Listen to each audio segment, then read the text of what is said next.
Aw, what's the matter? The programmers didn't create a climbing animation for you? Oh, there it goes again, flying out the window.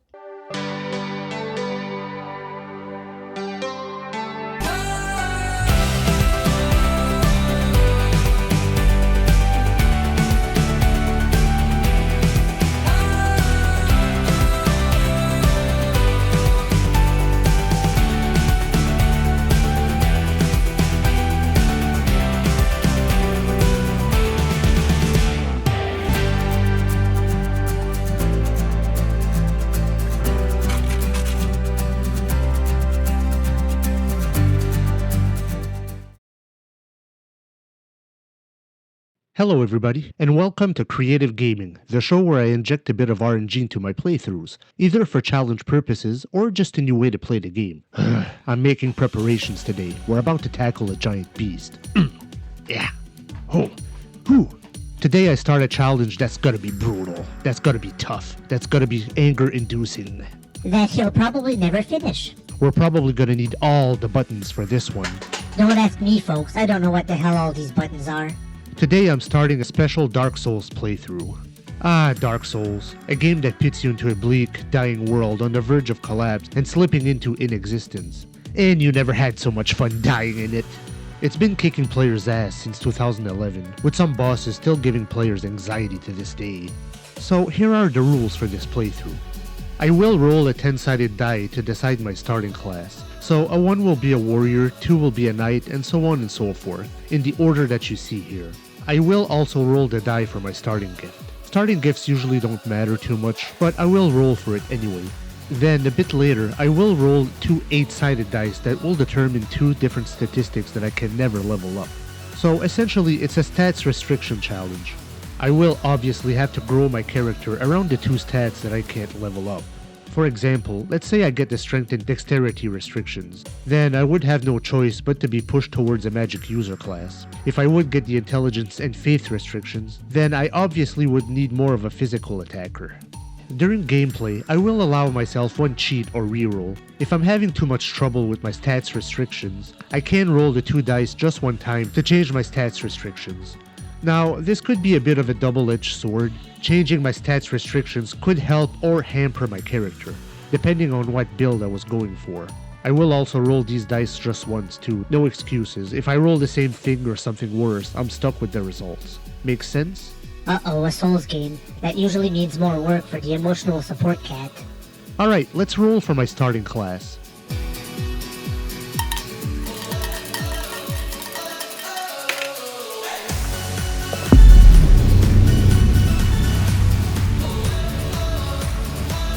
So I roll a 7, that would be the Sorcerer class. So I will be starting off as a magic build, but we don't know yet what my stats restrictions will be. Now let's roll for my starting gift. By far, the best starting gift would be the Master's Key, which is number 7 on this list. If I get this key, I would be able to do certain early levels backwards. It's pretty interesting to do this game out of sequence. I rolled a 7 for my starting class. Can I roll a 7 again for this great starting gift?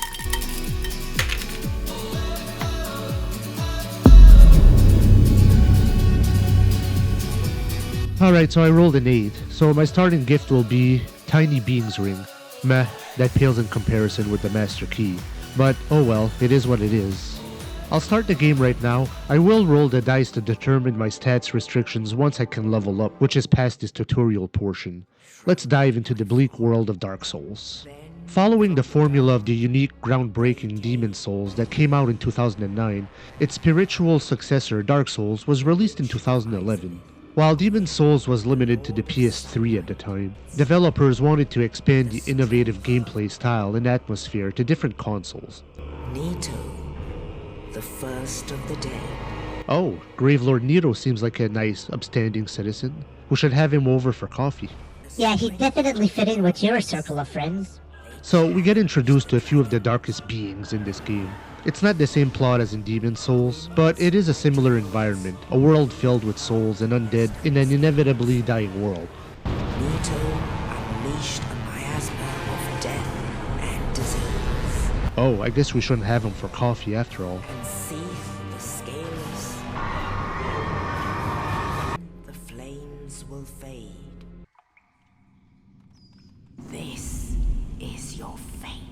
Our character has seen better days, very corpsey. An NPC by the name of Oscar drops us a key to leave our cell, and we are now in the tutorial portion of Dark Souls. Let's check out our stats.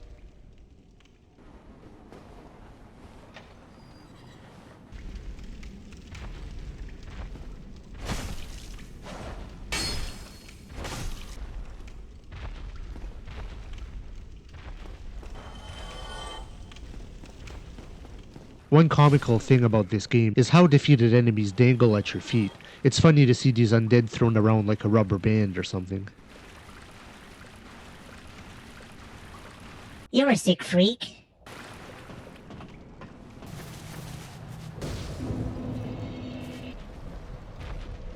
Now we get to the dark humor of creator Miyazaki. You enter this room and get an intimidating big boss. You can try to fight him, and it is possible to beat it, but if you're observant, you can escape through a door on the left side of the room. Now we get more tutorial, a shield, now a dagger. Damn, I don't do a lot of damage, but expected for a sorcerer character.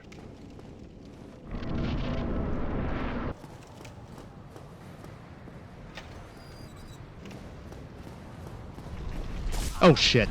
I knew there was a rolling boulder here, but it came sooner than I expected. I guess I was daydreaming. Here we meet Oscar, the fella who allowed us to leave our cell.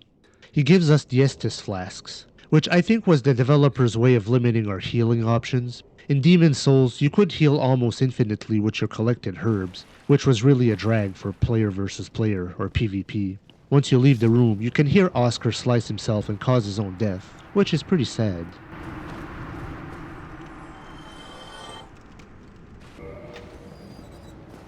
Ah yes, if you quickly tap a direction in R1, you can do a kick that can reduce stamina of enemies and create an opening if they have a shield.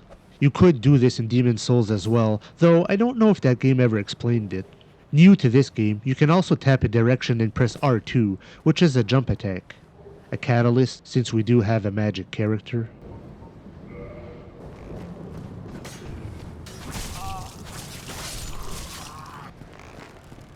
Backstabs are back, though I don't know why it didn't backstab right there. Of course, the parry and riposte are back from the first game as well. It's a mechanic that I can never get fully used to. It can be handy against enemies that are about your size, and against other players in PvP, but otherwise I don't use it that often. Let's see if I can practice a bit.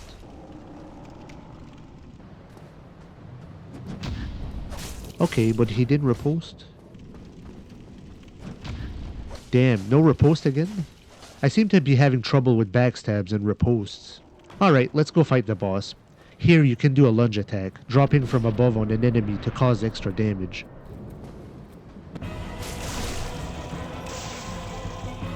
Stab you in the butt, stab you in the butt.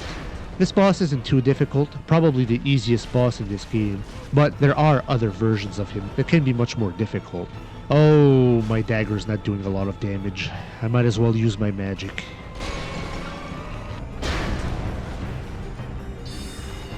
Alright, sorry folks, I'm not trying to wimp out, but 20 damage by close range dagger or 80 damage by long range magic, which would you choose? And the boss goes down.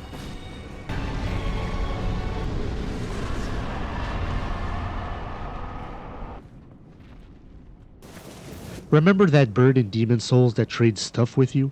Well, he's situated here in this game, but he's not present yet. He's only here when you return to this place later in the game. Now a giant crow flies us to Lordran, the realm of the souls and demons.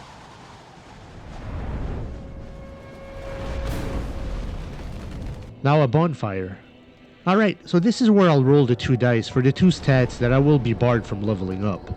I'll roll 2 8-sided dice, and the numbers will represent the stats in the order here. I also can't roll the same number on both dice. It's mandatory that I have 2 restricted stats. And I will roll the 2 dice twice, providing 2 different outcomes. Then I will choose which restrictions I want.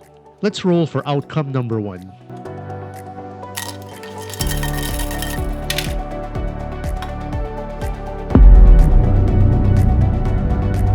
So I first roll a 3 and a 4, so that would restrict me from leveling up endurance and strength. Oh, that's not a good outcome. Endurance affects stamina, which is required for attacking, rolling, blocking attacks, and it also affects equipment load, which allows you to equip heavier weapons and equipment. And strength affects brute strength, to use big heavy weapons and cause damage. I am a sorcerer character, so that might play in my favor. But let's roll for this second outcome.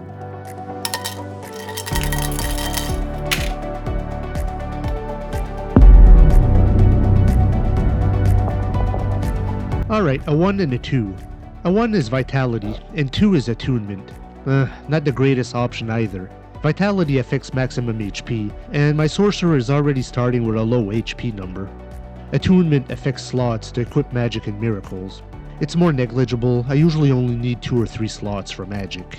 Alright, so these are my 2 outcomes. Do I want to restrict Endurance and Strength, or do I want to restrict Vitality and Attunement? Both of these restrictions would provide a challenge in their each unique ways. Resistance is largely known to be the most useless stat in Dark Souls. Why couldn't I have rolled that one in the equation? Alright, so I have to make a decision. I'm gonna bar Endurance and Strength, so that way I can keep Vitality and Attunement. I do want some HP. I guess we're going pure Sorcerer for this one. I can hear all the viewers shouting at their screens. Pick endurance and strength, you idiot. I am allowed to level up dexterity, so I could use weapons that scale with that. But again, all of my weapons and equipment will have to be light because of the barred endurance stat. We'll see how it goes. I will be allowed one cheat or reroll to change my stats restrictions if things get too tough.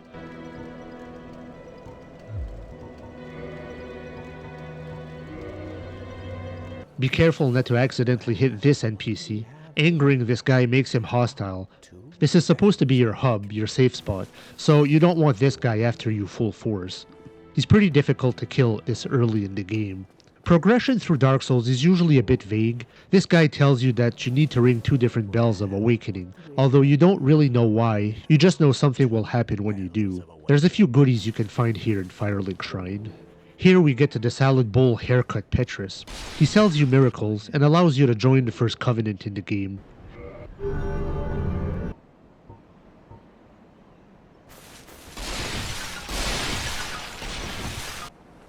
There is a secret here, although you can't see the bottom, but it's actually a short fall. A talisman, which allows you to use miracles and healing spells when you obtain them. Can I equip the Morning Star? No. It requires 11 strength. I only have 9, and strength is a stat restriction, so I won't be able to use this weapon. Here we're in the graveyard, which is a pretty dangerous location. These skeletons can actually follow you up to the bonfire. But they didn't follow me. Good. This hub actually connects to several locations. You can go below to a section called the Londo Ruins. Firekeeper here.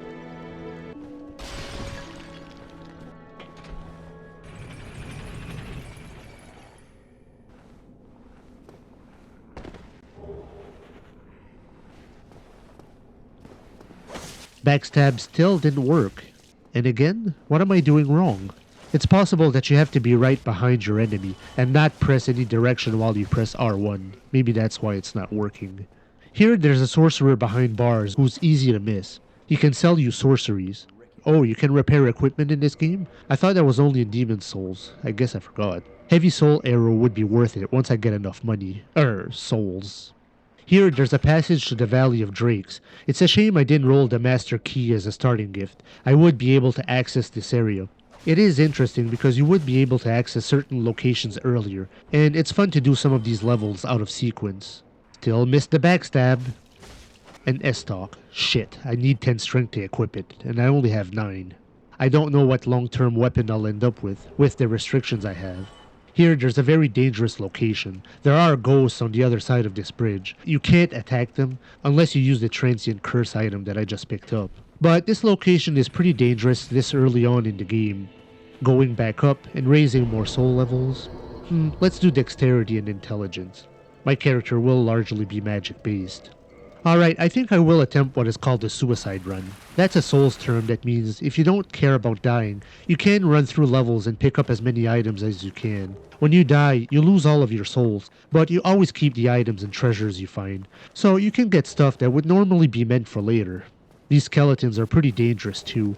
You can't kill them, even when you defeat one, they'll come back to life. Your weapon must be blessed for them to go down permanently.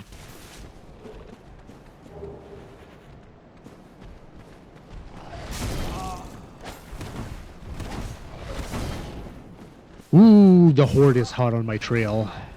I found some strong weapons, but with a strength limitation, I'll never be able to equip them.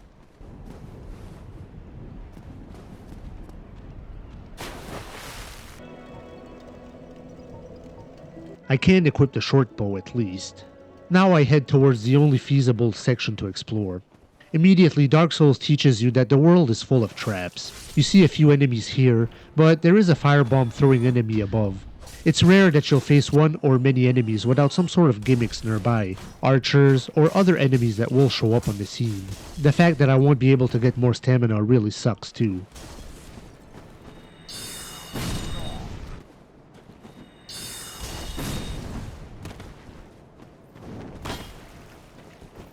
Finally, a backstab. You hold the circle button to run, then if you quickly release that button and tap it again, you can jump. Another feature new to this game. We'll jump to that ledge over there.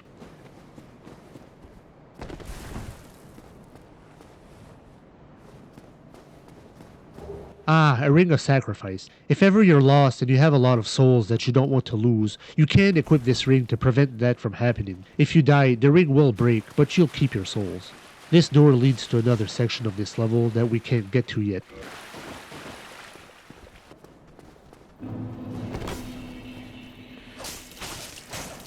There's a section down there. It's always fun to roll through stuff and destroy furniture and everything in this game.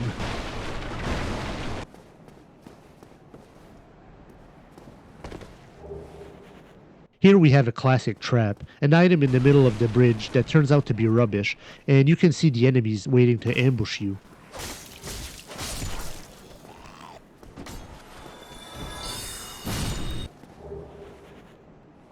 A few more goodies.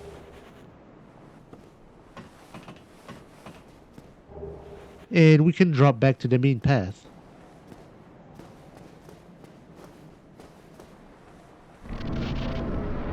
There's a ledge over there. I think you can jump to it, if I'm remembering correctly. Trying again. Shit.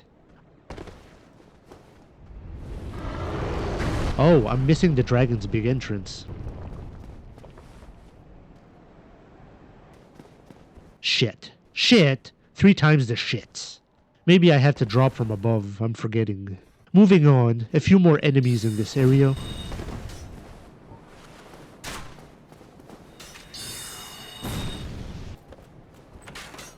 Wooden shield, a bit of an upgrade from the buckler. And a bonfire, always happy to see these.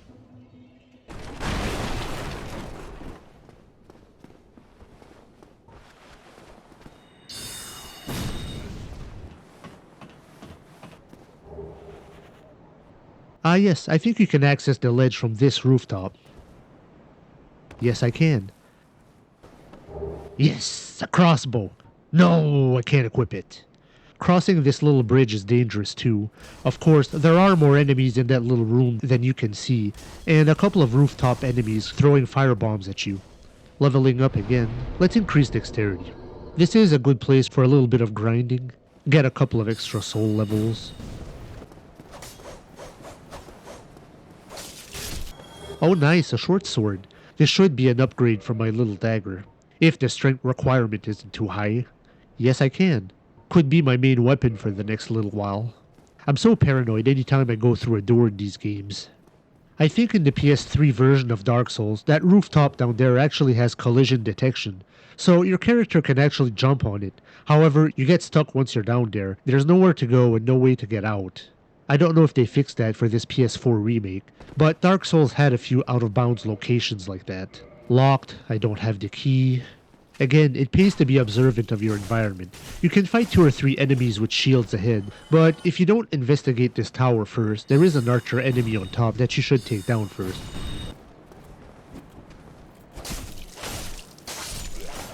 Now here's a strong knight enemy. He's technically too strong for you to fight, though it is possible to take him down this early. Here there is a trap that I do remember. Little passage down there. Wasn't there anything here? No? Shit, how do I get out of here? Down there maybe? I'll see if I can spam this night.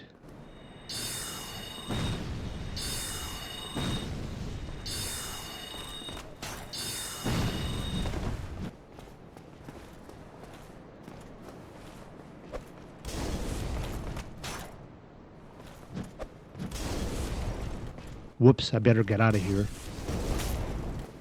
Shit, I'm stuck. Ah, gosh darn it. I didn't realize I was stuck next to the stairs. Yeah, this knight can slice and dice you pretty quickly. So I lose my souls, though I can retrieve them if I return to the spot I died. Yeah, if I don't get killed again first.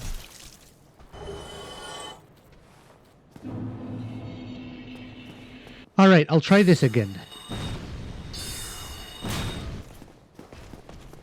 Shit, he's fast. I'm going up.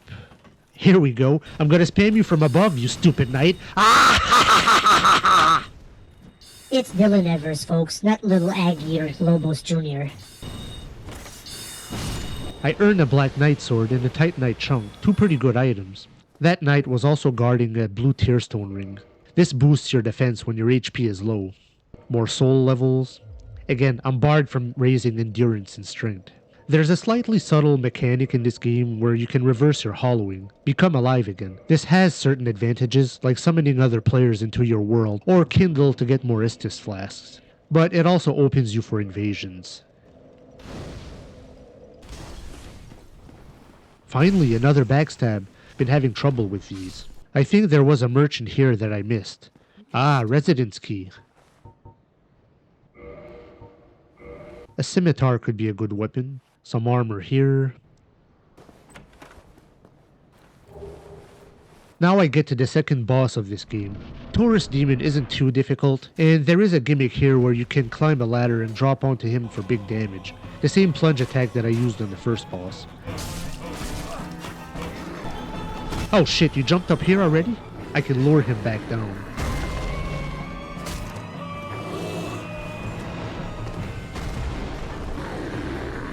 I want to climb the ladder again, but I need to buy some time since he can attack you on that ladder.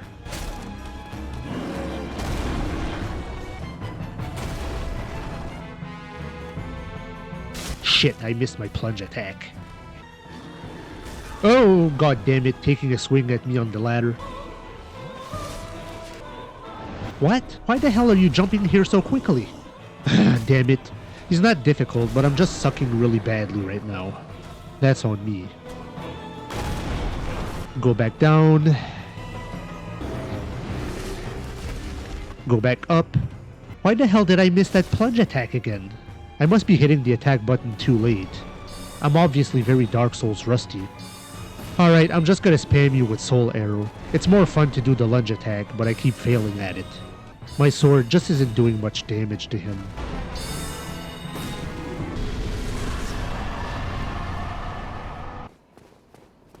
Now we meet the famous Solaire, a fan-favorite NPC. Here we get to the Souls cliché of the bridge with a dragon nuking everything on it.